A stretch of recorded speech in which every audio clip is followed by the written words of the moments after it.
Thank you, everyone, for coming. Before I start, I just want to make a big thank you to Johannes, who very kindly lent me his laptop, the very last-minute thing, but it's really helped me.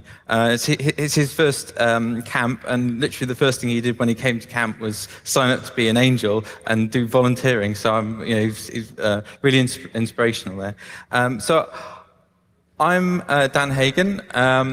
This, for me, is my second camp. I came to the camp in 2011, and really that opened my mind to hardware hacking as something that I could possibly do. I literally came to the camp with no idea of which end of the soldering iron to hold, basically, and so in the subsequent 3 years or so, I quit my job, and I now run a company along with my family doing wireless control for model railways. And this talk has really come out of the research that went into the power supply side of that. But more importantly, this talk is really to sort of give back to this community, just something to say thank you for the sort of the things that I've learned from this community in that time.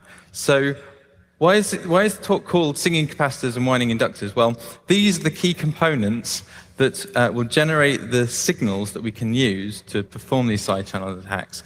And we'll see actually that they almost certainly are leaking really, really important information, and they probably shouldn't. So I just want to take you back now to 2013.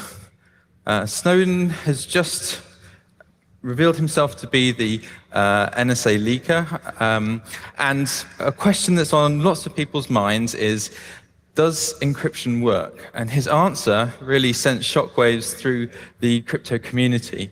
But there is a sting in the tail with this answer, and that is this question about what it means to have properly implemented cryptography systems.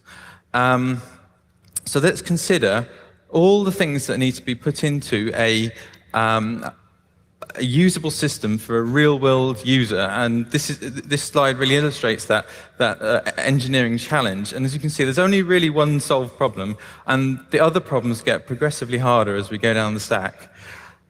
Today, we're just going to focus on implementation. The other ones are talks in their own right. And before we look at that, let's just have a look at protocols and understand what's kind of missing from protocols that would lead us to consider implementation in more detail. So it wouldn't be a cryptography talk if we didn't include our old friends, Alice and Bob.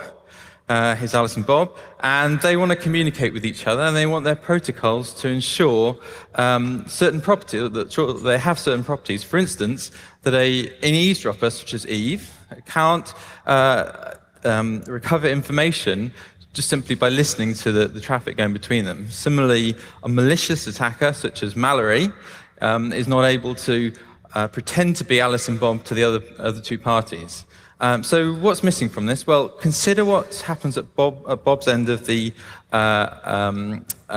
communications channel.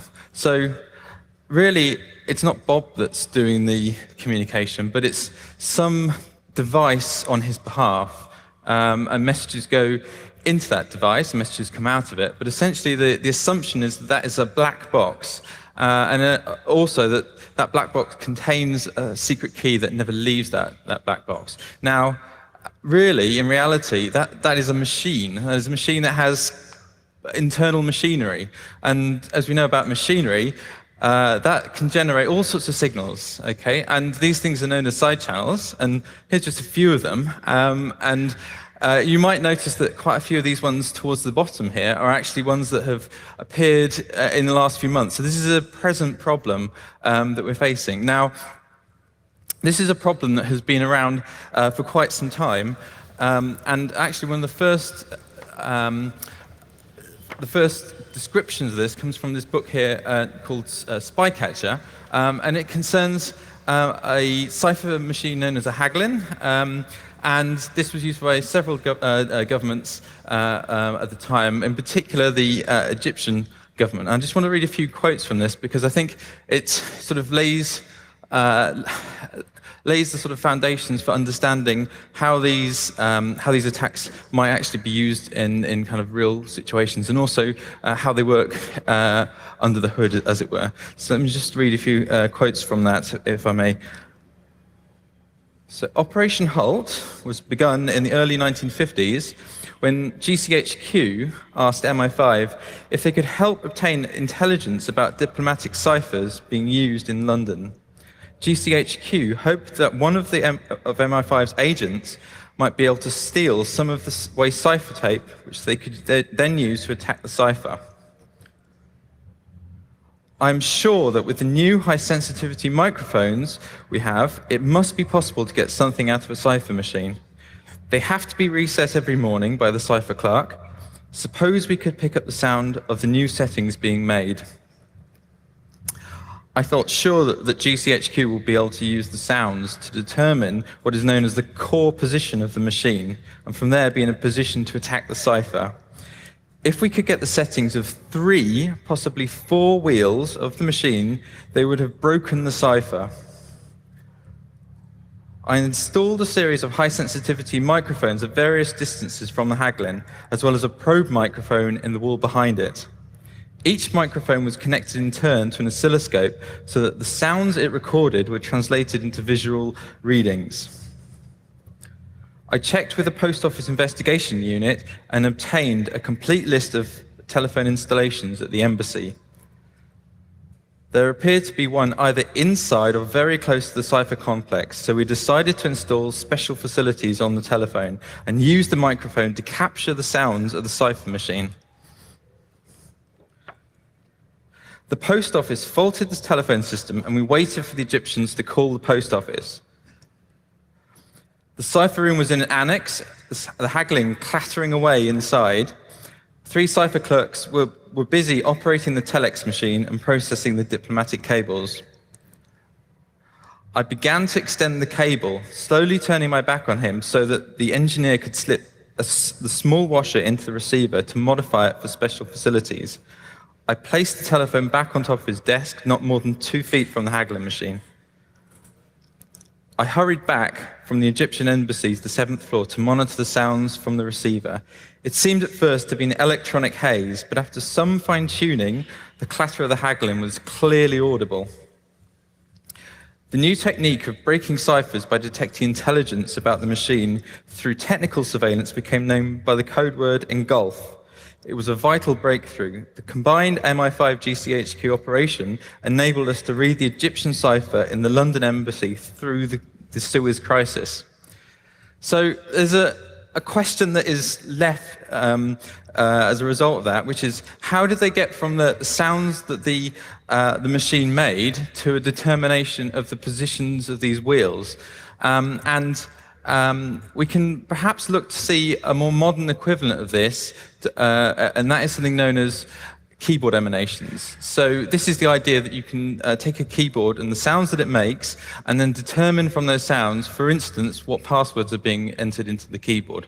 So one of the earliest papers on this used a neural network for classifying key presses.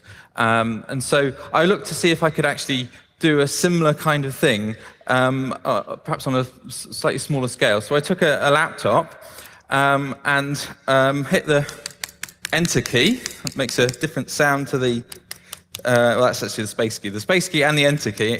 I did that until I was basically bored. And so I've got some training data there, essentially. And then I then compute an FFT over each of the individual key presses and create a neural network. And my output from my neural network is 1 for, say, space, or 0 for enter. And I use the training data that I've got there to automatically train the neural network to do the classification. So let's actually look at the data that it generated. So on the top line, as you can see, it's the enter key, and on the bottom is the space key. And you can see on the left-hand column the time domain. It's fairly hard to sort of distinguish the top and the bottom. But when we look in the frequency domain on the right, you can very clearly see that there is a distinguishable patterns between the enter key and the space key, and it's those patterns that the neural network is actually looking at. Each one of the FFT bins, as they're called, is being used as an input to the neural network. So how well does our little toy example do? Well, fairly well. I'm pretty happy with that, and I could probably go on now to actually do full password recovery. And there are more sophisticated techniques using hidden Markov models, and so on. This note at the bottom goes for the code that comes as well for the rest of this. It will be online later, but if you really need it now, come talk to me after the talk. Okay, so we've just looked at passwords, but this talk is really about cryptography and then acoustic cryptanalysis. But actually, acoustic cryptanalysis really is an extension of a type of attack known as a power analysis attack. So we can learn quite a lot about acoustic cryptanalysis by taking a look, first of all, at power analysis attacks. And you'll see there's a very slight change that's required to go from one to the other. So let's have a look and see how power analysis attacks works. So consider what's going on internally inside a machine. This is a NOT gate. It's a CMOS NOT gate, which means the transistors are complementary. When one is switched on, the other one's switched off. So we tie the input to VCC, or logic 1, and current then rushes into the gates of these two transistors, but eventually goes towards 0.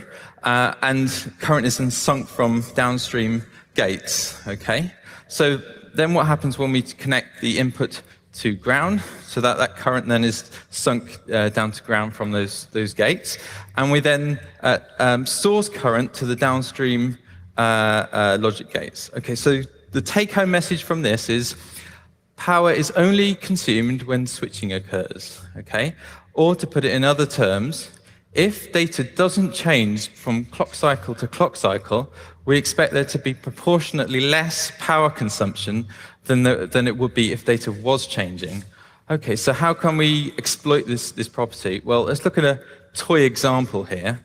Okay, and in this toy example, we'll focus first of all on the second step. Okay, so we're going to measure the power consumption of this last operation, which is taking a constant register R0 and clearing out register R1, okay? And what does that do? Well, basically the power consumption will be proportional to the number of bits that are set in Z.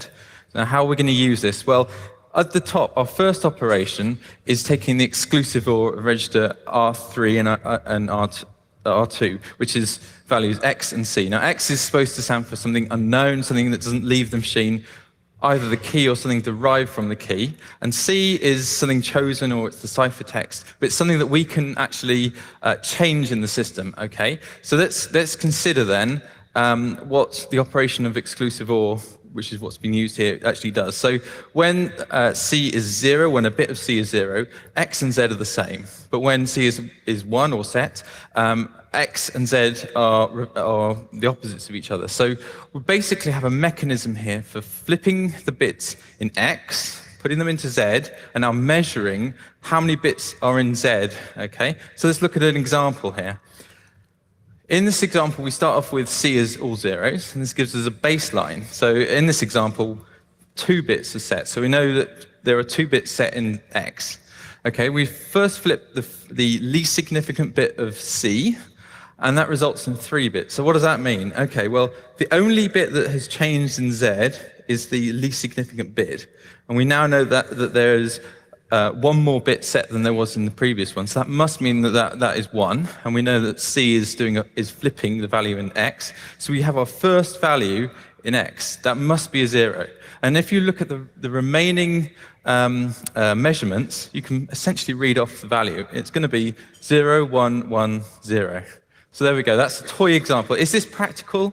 Not really, because it requires us to know a lot of internal details about this machine, and also we need to get the timing quite precise. And actually, if you think about a modern processor, it can allow out-of-order execution and all sorts of other things. So this is not going to be practical, but it actually it contains within it the sort of main ideas for a lot of the attacks. So let's look at a more practical, and this is an actual setup that I put together. So what did I do? I used an AVR microcontroller. I created a naive implementation of AES. Now, maybe you don't know what AES is. We'll talk about that a little bit more detail later on. But just for now, some encryption algorithm, okay? We use one pin of the microcontroller, and we sample that, and whether that was set or not, that sets or resets the least significant bit of the key that we're using. Okay, so this allows us to just see the difference between what difference that actually makes. We use what they call a current sense resistor, very small value resistor, and we use that to measure the current going through that resistor. And we use a fairly standard digital storage oscilloscope and a bit of Python scripting to get that data. And then finally, we use one pin of the microcontroller to synchronize together all the traces that we're going to measure. So just to zoom in on that current sense resistor, notice how small this loop is. That's just to minimize the amount of noise that might go into the system. Okay, so this is the data that we gathered. So we've gathered 2,000 runs for, and at the top right, it's when the least significant bit is 0. I should mention also that the key is all zeros, and the plain text is only doing the encryption, not decryption. So the plain text is also all zeros, okay, in this particular case. But the only difference between the top left and the top right is that that bit is either 0 on the one hand or 1 on the other hand. So what you can see in the bottom left is the difference between these two. Now, if you think about it, if the data did not cause changes in the power consumption, that should be a straight line or as close to a straight line as we could imagine, but it's not. We actually see some spikes in there, and those spikes indicate where the data differences result in power differences. Okay, so let's just zoom in a little bit more on what's going here. So you notice here unfortunately the axes are going in the wrong direction. This is where the processor is in sleep mode. This is where the processor is actually doing encryption. This little spike indicates where we sample that pin to determine whether or not we set or unset that least significant bit. And as you can see there, that's the difference between the two. So zooming in it now on the detail of those top two, what you can actually see here, if you know a little bit about AES, you might be able to recognize the first section is what's known as key expansion, and then you can see individual rounds of encryption happening there. So that gives us timing information. So even in a very simple setup like this, we can determine lots and lots of information just from looking at the power consumption. Okay, so this type of setup is used in something known as differential power analysis. So the basic idea with that, very similar to what we did there, except we put lots and lots of data into our system, or lots and lots of input into our system, and then we look to see we make hypotheses about what the key might potentially be. Okay, and based on those hypotheses, we infer some changes that might be observable. So that might mean that the most or the least significant bit, or whichever bit it is, might be set or unset. And we use that to partition our set of traces. And if our hypothesis is correct, then the difference between those two traces will be much greater than it will be in the other cases. And the more traces we take, the more significant that those differences become if we pick the right hypothesis. Okay, so that's differential power analysis.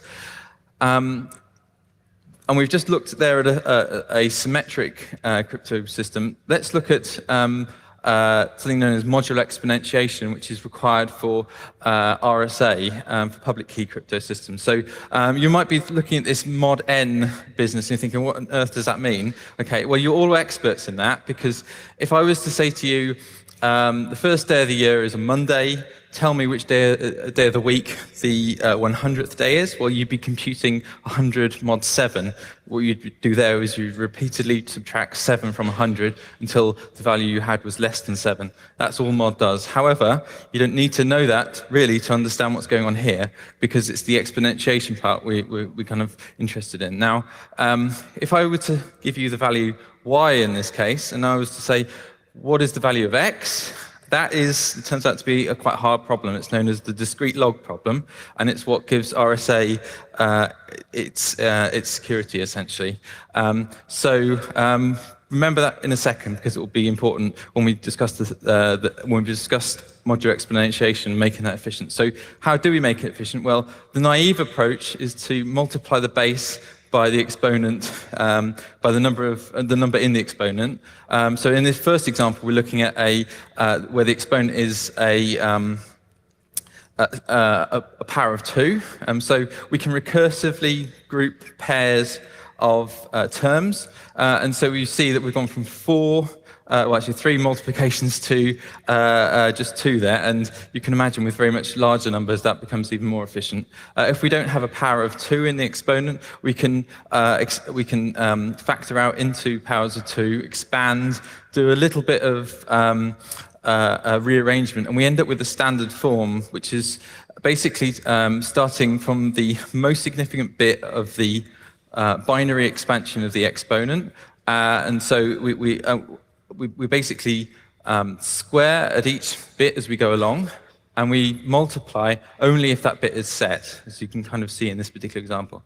Okay, so this sounds great, because it means we've gone from very, very large multiplications. Remember, x could be a 2048-bit number, or it could be a 4096-bit number. So this is great. We've got a really efficient way of doing this, but turns out this is really, really bad in terms of side channels, because these numbers aren't going to be implemented by particular instructions on this machine. They're going to be implemented in software. And actually, it's possible to have a slightly different implementation for squaring than it is for multiplication. So if you can observe that, you can basically read off the value of x by just looking at the differences between between multiplication and squaring. And so, yeah, basically, that this leads to the side channel attacks based on that. Now, and the point being is that they don't have to compute the discrete log. You can get x without having to do that in that case. So the most recent paper on acoustic cryptanalysis essentially used this idea, but in a more sophisticated form. This is attacking GNU-PG, and in the particular implementation. Again, coming back to this idea that the implementation is what's letting it down. Okay, so that was power analysis attacks. Now, how do we switch from power analysis to acoustic cryptanalysis? So we want to replace that resistor, which is in the power line, and we may not have access to the power line. We want to replace that with the power supply itself. Okay, so we need to understand how power supplies work. Okay, so let's look at the internals, and we'll think about this from the perspective of a control systems engineer. So a control systems engineer looks at it in a sort of block form like this, and it's a sort of a ubiquitous design pattern that's found in control systems. And you've got your output, that might be your voltage, and you have your desired goal. It might be you want to get 3.3 volts and keep it at that. And you're using feedback, you're measuring that to ensure that you keep the output steady in the face of external disturbances. And actually, it's really, really important that if this external disturbance pushes that output away, you want to be able to react to that quickly. And you can only do that if your control loop has enough bandwidth in it. So that bandwidth is important, and it's important for us because actually that bandwidth is the same bandwidth that's available to us for this particular side channel, and we need as much bandwidth as we can get away with. So here's a so-called linear power supply, and you can see that control loop and the feedback directly. You've got the two feedback resistors, you've got the reference voltage, and you've got this pass transistor which is basically our plant.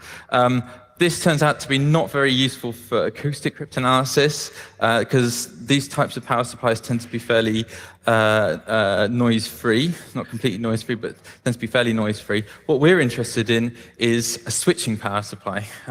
Now, this is a buck converter, which I illustrate through the medium of My Little Pony. And as you can see here, when this MOSFET pass transistor is actually switched on, the current goes through this inductor, and the inductor is the main component that's actually sort of driving this, and it ramps up. You can see this in the bottom graph, bottom right-hand graph there. And then we switch the transistor off. The current continues to go around because that's how inductors work. And that switching that occurs has very sharp edges to it, and those actually induce harmonics, and so you've got lots and lots of noise in the system inherently. And there's modulation of that through this feedback and the pulse width modulation. Okay, so how do we measure the bandwidth that's in a power supply like this? So one way to do that is to look at the feedback loop, and we can inject a signal into that feedback loop. So we take a signal generator and a transformer and have a little resistor just in that feedback loop, and we're going to have this. We're going to sweep through all the frequencies that we're interested in, and we'll see what happens when the signal goes through that control loop and comes out the other end. So it could be that the signal has higher amplitude or lower amplitude. It could be phase shifted.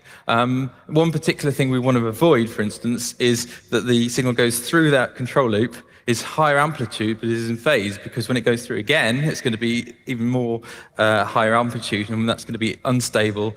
It might even oscillate. Okay, so the control system engineer will create something known as a Bode plot, and will basically look to ensure that there's enough margin there. But he can use that plot to determine how much bandwidth is available in that power supply. Okay, so we've got a power supply theory behind us. Let's look at an actual power supply.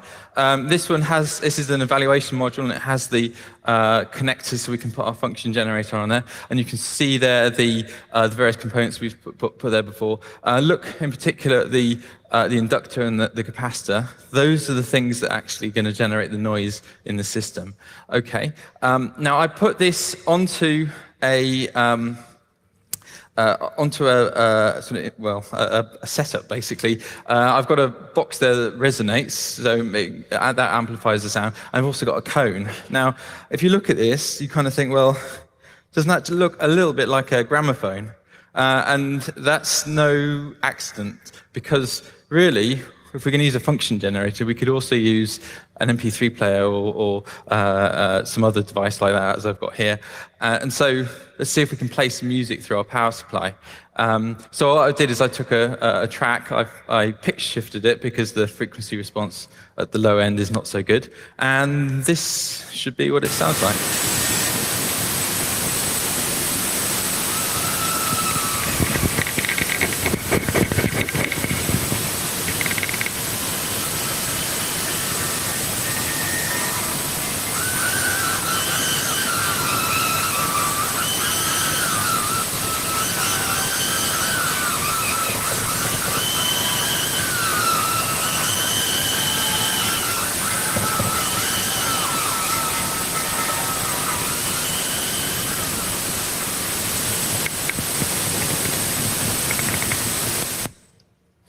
Okay, you may not be able to hear that so well, but that's a sound recording by a blues singer called Bessie Smith. If you want to actually hear this, if you actually want to hear this live, I have all this equipment with me, so you can actually come along and hear it with your own ears. Okay, so. There we go. Yeah, okay. So what actually causes these components to generate this sort of noise? So there's two main ones. For inductors, we have something known as magnetostriction. And then for capacitors, particularly ceramic ones, multi-layer ceramic capacitors, the piezoelectric effect actually is what kind of generates this. And there's a sort of reciprocity there. So if you hit a circuit board that's got these sort of capacitors, you can induce voltages or currents into those systems. Okay, so we want to now measure the measure the sound from our power supply, okay? And we also want to measure that at a distance. And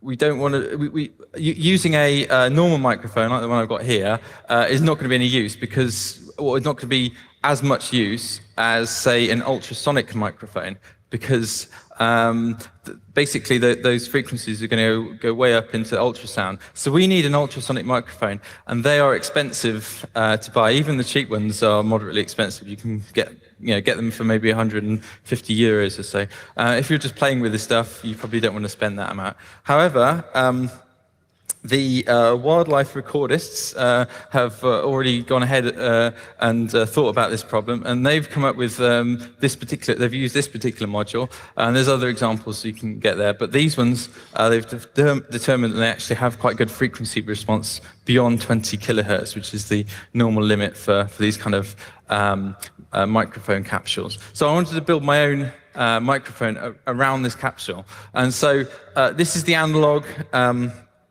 signal path. We have to increase the gain, so you have some gain and basically increase the signal.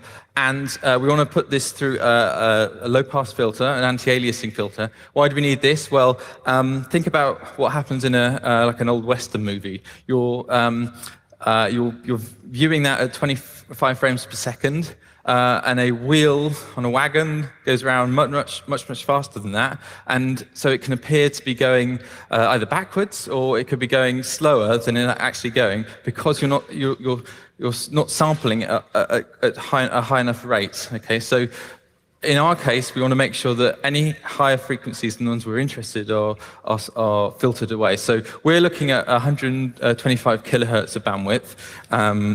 That's a pretty respectable amount for this kind of microphone. There's the detail. I don't expect you to take all that in at the moment, but if you want this also will be available as part of the source code to look at. But it very closely follows what that previous diagram showed. So on the digital side of it, we're using an ARM microcontroller that has a hardware timer. Notice that we're sampling at 250 kilosamples per second. That's because our highest frequency is 125 kilohertz, we need to maintain what's known as the Nyquist criterion. So we have to sample at twice the rate. So that's why we're running it at twice the rate there. So we put that into a ring buffer. That reduces the strictness of our timing, so we don't have to be quite so synchronized in that timing there. We have a bit of glue logic here. If you can find a way of getting rid of that glue logic, because there is a USB PHY on board this device, good luck to you. I had difficulties doing that. Anyway, so there's our glue logic that interfaces to our main host processor via USB. And then we have a stack of drivers going from the USB side all the way up to wrapped code for using with NumPy and Python scripts and the rest of it. So this is what it looks like. And the final thing we need to do is we need to make sure that we can actually record a distance, okay? So what we actually need is essentially something that has high directivity. So we could either use a shotgun mic, but for ultrasound, you might have to sort of scratch your head and think, well, are those slots the right distance apart and the rest of it? Easy way of doing that is to use a parabolic reflector. So if you notice that the focal length of this reflector is 5 centimeters, and for 20 kilohertz and above, we can fit several wavelengths inside that focal length. That indicates to me that this would actually be quite good for ultrasound. It probably wouldn't be good for normal speech, okay? So I've sort of tested it, but not really long distance. If you want to test this later on, come talk to me. That would be a good thing to try out. So here's more close-up pictures of that. So I tested the sort of frequency response using a rodent repeller, and you can see quite a nice, pretty sort of spectrogram there. And there's a sort of little animation that goes with that, and we can do a sort of real-time FFT. It's quite good fun to do that kind of stuff. Now, later on, we're going to very short while we're going to want to look to see how we can actually do the signal processing on the acoustic cryptanalysis side. So it's important to understand when we've got when we're actually picking out particular frequencies, we want to think about tracking that frequency over time. So that might the amplitude might go up or down, and that might be useful for us. So if we were to take our FFT frame size to be the entire sample, that gives us no locality. So we can't really measure a period of time. So reducing the frame size gives us greater locality, but we then sacrifice resolution. I think this is potentially related to Heisenberg's uncertainty principle. I'm sure somebody will correct me on this. And then the other problem we have, if we abruptly cut off our sample, we have these side lobes, as they're called, and that's not inherent in the signal. So we use a windowing function to make sure that we only get the frequencies that we're interested in. Okay, so finally, we can actually talk about acoustic cryptanalysis. So let's actually look at, go back to AES, and this is just a very brief outline of what AES includes, okay? I want to focus on this thing called the S-box lookups, or the substitution box lookups, because actually it turns out that they are where sort of the pivot for how we actually can get data out of our system. So there was a paper by Daniel Bernstein looking at something known as a cache timing attack, and the idea behind this essentially is that lookups in lookup tables actually depend on the index you use in those lookup tables. So S-boxes are essentially implemented as lookup tables. Okay, so and they actually use the key or a value derived from the key to perform that lookup. And so essentially that's what we're going to use here to do this particular side channel attack. So just reiterating what I said there about the S-boxes, the other thing to mention is actually you can combine lots of those stages that we looked at in the outline to make very large lookup tables, and the problem there obviously gets much worse. And in particular, those lookup tables don't fit completely into L1 and L2 caches. Okay, so that's how the timing differences, the cache misses cause those timing differences. Okay, this is actually a current sort of live problem or an ongoing problem in the sense that, for instance, the recent TrueCrypt audit showed that this was a problem with TrueCrypt. So it's something to, again, it's the implementation side of things that's letting us down. Okay, so how do we actually do this attack? So we've got a secret key and a plain text, and the time to do this S-box lookup depends on the value A, as we said. Okay, so first of all, well, let me just move forward here. Actually, we've got two phases in the attack. But the first phase is to compute that distribution S, essentially. So pre-compute what that distribution is. Now, think about one example of this, the one that maximizes the time to do that lookup. Okay, and actually, if we think about the very first S-box lookup that happens, it turns out that is really well correlated to the overall runtime of our encryption. Okay, so we already know what the particular index that's going to maximize S is, so we already know what index is going to maximize S.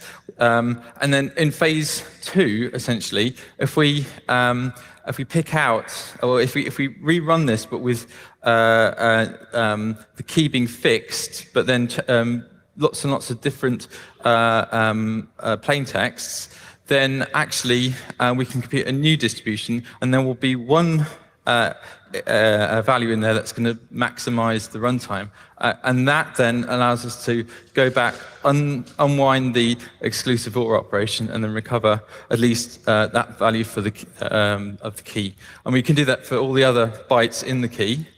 And so that's basically in outline how that attack works. Now, just think about what this actually requires. All it requires is us to know the runtime of our program. Okay, so let's look at how we can actually do that. Now, this is an actual sort of experimental setup. I've got a motherboard here. I've taken everything out. I've even made my own heatsink to get rid of the fan, basically just so that I can have that as quiet as possible. And I've got a power brick. Again, I put it on a resonator to increase the sound. And I'm now going to sort of send packets to that and see how long that actually takes to run things, and see if I can actually measure that just through the power supply. So just to show you here in this sort of, if you like, a sort of proof of concept of that part of it. In the bottom left, we're going to show starting and stopping program, and in the bottom right, that actually tells you the CPU load, so whether it's 100% or so. And then the top is our real-time FFT. Okay, so let's just run that animation. There we go. So focus at the top primarily, and you'll see just now, yep, there's a phase shift there. Not phase shift, sorry, a frequency shift. And that occurs just as we stop the program. So we'll start the program again, okay? Right, so you can see the CPU load go up to 100%. Okay, and then we'll see again that when the program stops, we'll actually see that phase shift happen again. So the frequency shift, I keep saying that. There we go. So that frequency shift just happened there. So basically, we can track that, and we can use that to measure how long our program runs. So that is how we can use that to basically determine the runtime of the encryption. And from that, we use that cache timing attack to recover the key. Okay. So how do we? Just to summarize and to finish things off here, how do we mitigate this? Well, don't use SBox lookups if you can avoid it. Replace it with something else that can require constant time. If you're actually a hardware manufacturer, think about using different types of MLCCs that don't have this problem. You can actually parallel up MLCCs if they do have this problem to reduce that somewhat. And there are other techniques for doing squaring and multiplying. For instance, Montgomery's ladder, but there's more sophisticated ways of doing that. So conclusions. Really, it's to say that implementation details matter. Really, I want to kind of encourage you to play with these kind of ideas. Try to make your own sort of setup and see what you can achieve from that. Yeah, and so basically that's the key thing. So implementation and play with the ideas, basically. So just want to credits for the various slides there. Questions from the audience? Thank you.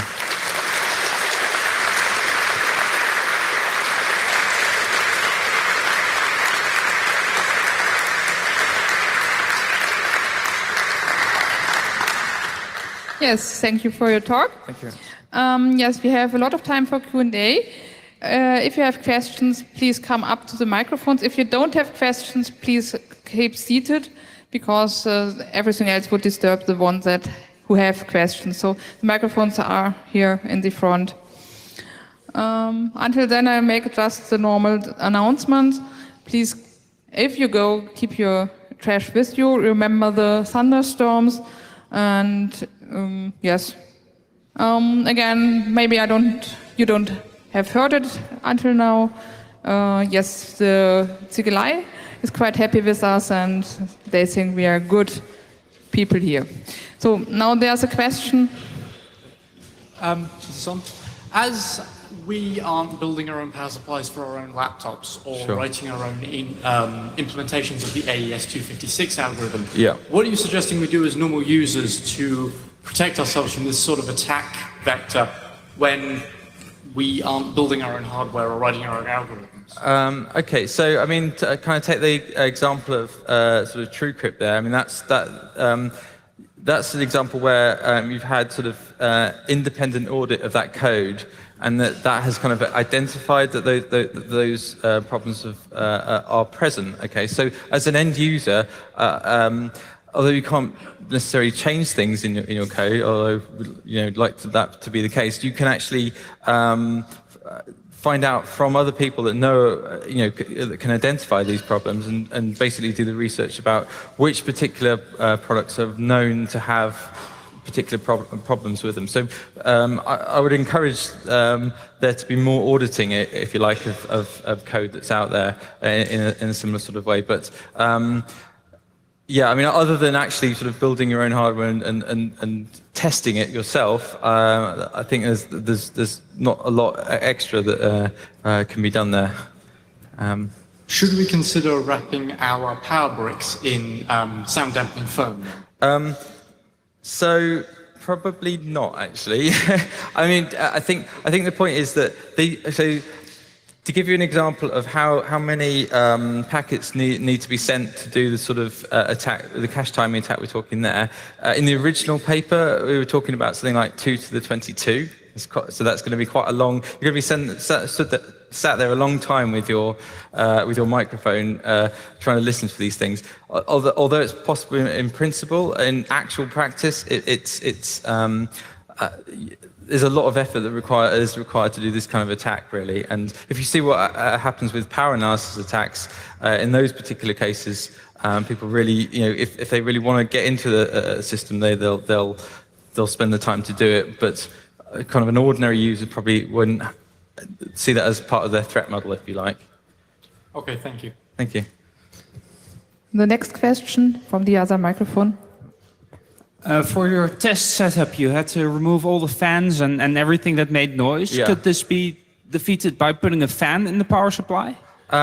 So if you look at the paper I showed about the most recent acoustic cryptanalysis paper, they actually said that in their particular case the fan didn't actually make any difference in terms of what they were measuring, actually. So it's sort of a very low frequency kind of thing, and it doesn't actually it doesn't have enough sort of information coming through it to make any difference. In my case, actually, what I was trying to do there, I wasn't actually trying to use the power brick at all. I was actually trying to use the power supplies on the board, the switching power supplies there, and for whatever reason, that particular board doesn't seem to have this as a problem. Maybe they use the right sort of capacitors, I don't know. But yeah,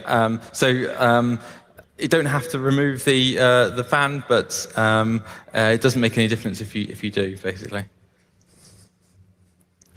Next question again from that microphone. Modern CPUs sometimes have hardware encryption instructions. Are you aware of any analysis of their side channels, because they would be a prime target for backdoors? Yeah. And did you know of anyone using SEMD instructions? No. Sorry, go on. To work with the data and its complement at the same time? So I'm not aware of anything particularly to do with sort of the Intel instruction set or anything to do with that. Yeah, I mean, I would actually, I mean, this particular project is something that I've been working on maybe for the last sort of 6 months or so, and so that particular level of detail I haven't really got into yet. But I'm sure if there are things like that, there will be papers and various things on that to look for. But thanks for the question. Another question from here. Okay, so if I got your talk right, then the acoustic analysis relies on the cache timings and not what I initially thought on the instantaneous current consumption like the DPA or something like that. Because that would also be, or I think that should also be visible in the SMPS, but would have much higher frequency range. So the reason that I've used the cache timing attack here as a sort of an example, sort of suggesting this as a way of doing it, is that I wanted this to, well, as I say, I'm learning this as I go along, and I wanted this to be as literally as the most simplest one I could possibly think of as a way of doing this. And so here, the only requirement is that you know how long the thing runs for, and it's very easy to determine that from that. However, as we saw as we heard actually from the power supply playing the music, there is a very rich spectrum in there, and so you can actually see a lot more information if you're really looking hard for that information. So definitely, it'll be in there if it's being transmitted on the power line. Yeah.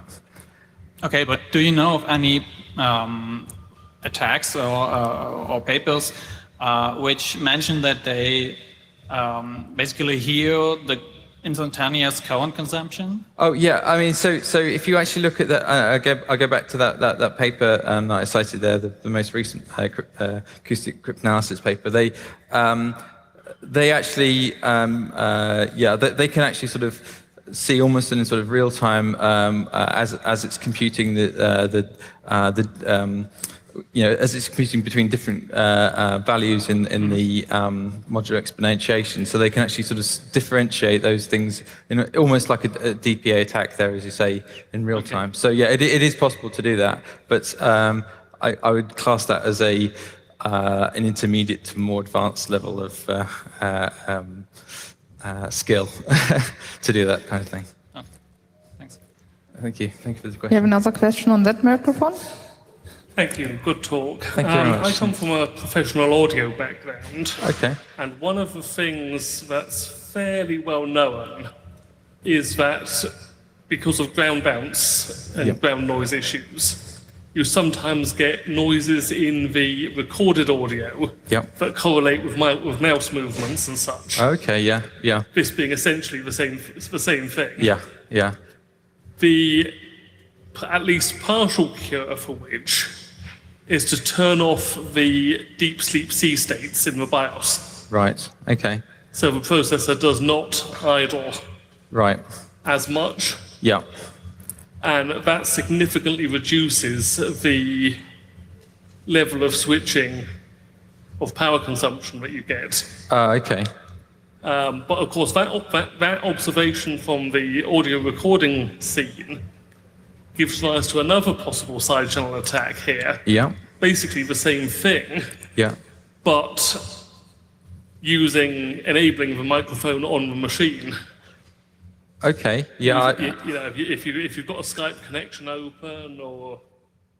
Yeah, I mean, I guess that kind of comes back to that idea of, but right back at the beginning we were talking about with the telephone and using that to essentially get the data away from the system under attack. Yeah, so using the microphone, Skype or something like that to see. Well, except you're not really using the microphone. Yeah. You're using the ground noise. Right, okay. On the analog section on the motherboard. Right, okay. On most laptops is appalling. Yeah. Okay, that's and interesting. Actually picking that up and digitizing that as the transmitted side channel.